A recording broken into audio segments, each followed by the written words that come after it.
ऐसा नहीं है कि वही चीज लौट के दोबारा आएगी, वही चीज लौट के दोबारा कभी नहीं आती है। कभी ऐसा नहीं हुआ कि गुजरे टाइम में जो हुआ वो दोबारा वापस आ गया, कभी नहीं आता। लेकिन उसका रूप चेंज हो जाता है। आज हम बोलते हैं कि संविधान खतरे में है, इसका मतलब क्या है? संविधान खतरे में है क्या? संविधान है खतरे में नहीं है, समाप्त होने की कगार पर है। अच्छा, संविधान को अगर खतरा हम मान रहे हैं तो खतरा किससे है? अपने लोगों से, हैं? अपने लोगों से खतरा है। कैसे? क्योंकि हम जागरूक होना ही नहीं चाह रहे, अपने अधिकारी को पहचान। ये बात तो सही है। खतरा जो है दूसरों से नहीं है, खतरा अपने लोगों से है। क्योंकि हमने भी बताया ना, 3% ब्राह्मण, 3 पार्टियां वेस्ट बंगाल में, उनका वोट बढ़ना चाहिए था, उनका वोट नहीं बढ़ रहा बिल्कुल भी, बल्कि हमारे वोट से वो जो है राजा बन रहे हैं। और हमें राजा बनने का बड़ी मुश्किल से अधिकार मिला, लेकिन हमने राजा बनना स्वीकार नहीं किया। एक कहानी सुनाता हूं इसी बात पे जो है। एक बार की बात है, यूनान की बात है। यूनान में जो है 2 जातियां थी, एक पैट्रिशियन जाति, ऊंची जाति थी, शासक जाति थी, राजकीय जिसे कहते हैं, राजा वंशज जो होते हैं ना, राजा के वंशज, वो जाति थी। दूसरी थी प्लेबियन। अब जो प्लेबियन थे वो आम लोग थे, नीची जाति के लोग थे। तो प्लेबियंस को अपना राजा चुनने का अधिकार नहीं था, उनको वोट देने का अधिकार नहीं है। वोट का सिस्टम जैसे भारत में था वैसे ही वहां था। तो बड़ी मुश्किल से उन्होंने बड़ा लंबा संघर्ष किया, जैसे हम लोग संघर्ष किया ना। क्या हुआ? आप लोग बैठो ना। तो प्लेबियंस ने जो है बहुत लंबा संघर्ष किया, बहुत सारी जानें गंवाई, बहुत सारा त्याग किया, समर्पण किया। और इतने त्याग, समर्पण, बलिदान के बाद उन्होंने वोट, जय भीम नमो बुद्धाय सर, वोट देने का अधिकार हासिल कर लिया और वोट देकर राजा बनने और राजा चुनने का अधिकार प्राप्त कर लिया उन्होंने, पहली बार, बहुत बड़े संघर्ष के बाद। लेकिन वहां पर जो है एक सिस्टम था, वहां पर एक मान्यता यह थी, वहां पर एक देवी थी, और कोई भी राजा जो चुना जाता था, उस राजा को उस देवी के पास जाना पड़ता था मंदिर में। और उस मंदिर में जब तक देवी स्वीकृत ना कर ले उस राजा को, तो उस राजा को मान्यता नहीं मिलती थी। ठीक है जी। तो प्लेबियंस राजा चुन लिया बड़ी मेहनत के बाद, क्योंकि चुना जाना था, संख्या उनकी ज्यादा थी। पैट्रिशियन कितने? मुट्ठी भर। लेकिन प्लेबियंस जैसे हम लोग हैं वैसे थे, तो उन्होंने तुरंत से अपना राजा चुन लिया। और राजा गया देवी के पास स्वीकृति लेने के लिए। अब देवी क्या है? देवी तो पत्थर की मूर्ति है, लेकिन देवी को वहां पे जो पूजा पाठ कराने वाला पुजारी था। अब वो पुजारी ही देवी से पूछता था कि देवी तुझे ये राजा मंजूर है या नहीं है। तो वहां से जो है वो किस तरीके से वो करता था मैनिपुलेट जो है, और आके बाहर जो जवाब देता था कि मंजूर है या नहीं है। तो ऐसे ही जब प्लेबियंस का राजा वहां पर गया, तो वहां पर जो है पुजारी ने फिर पूछा कि हे देवी, तुम्हारा राजा तुम्हारे सामने खड़ा हुआ है, ये राजा तुम्हें मंजूर है या नहीं है। तो वहां से कुछ उन्होंने जो सिस्टम था उनका, तो आके राजा, वो पुजारी जो बताता है बाहर जो है कि ये राजा जो है देवी को स्वीकार नहीं है। इतना लंबा संघर्ष करके जो उन्होंने अधिकार प्राप्त किया था, अपनी अंधश्रद्धा, अंधविश्वास के कारण एक झटके में वो अधिकार उनसे छीन लिया गया। ऐसा हमारे साथ हो रहा ही नहीं हो रहा?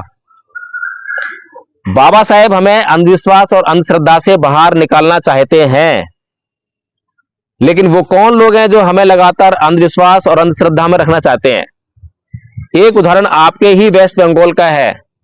ज्योति बसु कौन सी पार्टी से मुख्यमंत्री बने थे?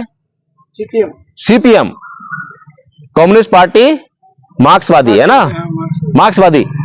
अब मुझे ये बताओ, मार्क्स ने जो है ये कहा था नहीं कहा था कि धर्म अफीम का नशा है? कहा था नहीं कहा था? कितने लोग जानते हैं? बहुत से लोग कहते हैं धर्म अफीम का नशा, बहुत लोग। नहीं, वो मार्क्स ने पहले बार कहा था। अभी बाद में धर्म अफीम का नशा है, ये मार्क्स ने कहा। और मार्क्सवादी सिद्धांत के आधार पर जो है ज्योति बसु पार्टी बनाई उन्होंने।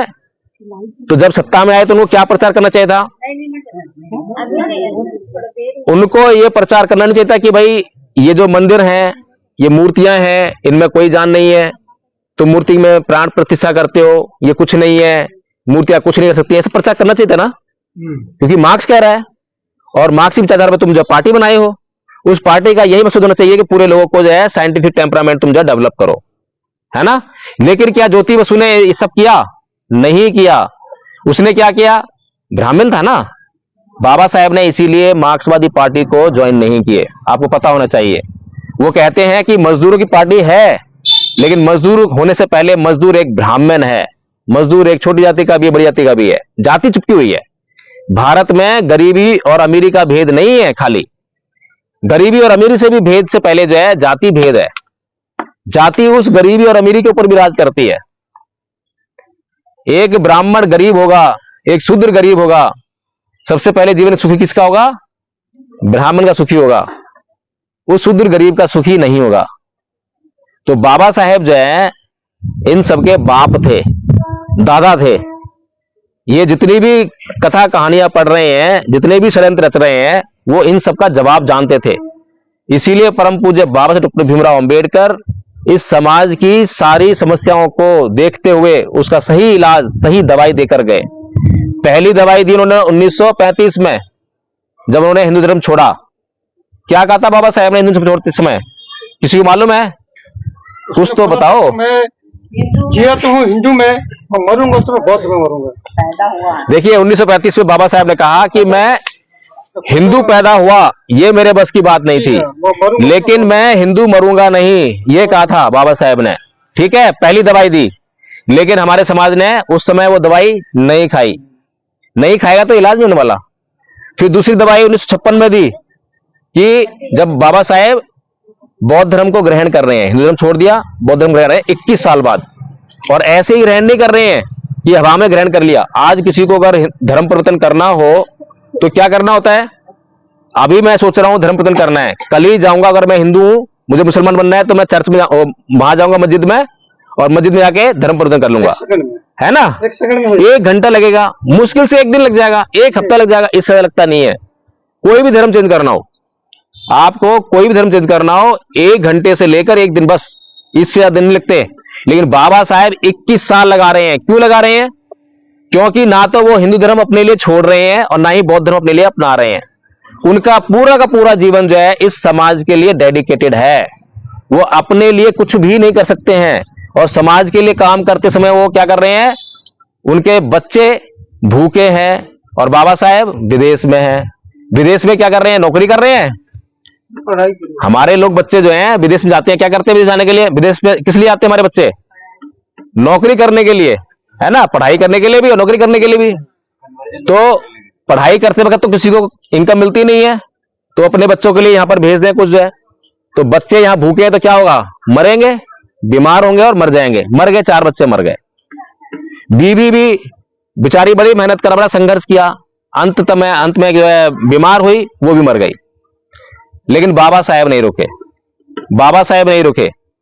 अगर बाबा साहेब रुक गए होते तो आज आपको जो वोट देने का अधिकार मिला ना, जो अभी कोई कह रहा है कि मैं बीजेपी को वोट देता हूं, जरूरत नहीं पड़ती भाई आपको कहने के लिए, कोई पूछने वाला नहीं था। बीजेपी को वोट दो मत दो को फर्क नहीं पड़ता था आपको।